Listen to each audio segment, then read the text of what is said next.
orang-orang yang dia jemput rizki itu dengan ikhtiar bumi, dan itu nggak salah. Mereka bekerja, mereka mencari nafkah, mereka jualan untuk dapat apa yang mereka mau. Tapi mereka sering lupa kalau ada ikhtiar langit yang bisa mempermudah ikhtiar bumi itu. Apa itu? Berbagi, sedekah, terutama ke anak-anak yatim. Mereka yang sakit, ikhtiar buminya datang ke dokter. Tapi berapa banyak orang yang sudah berobat ke dokter tapi belum juga Allah kasih kesembuhan. Kenapa? Karena ternyata ada hak anak yatim yang dia makan. Ada tetangganya yang yatim yang dia biarkan kelaparan.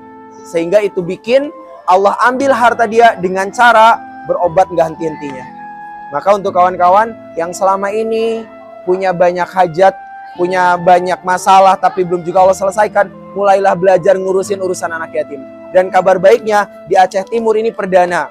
Mungkin dalam skala besar hampir 300 anak yatim dikumpulkan di tempat yang sama.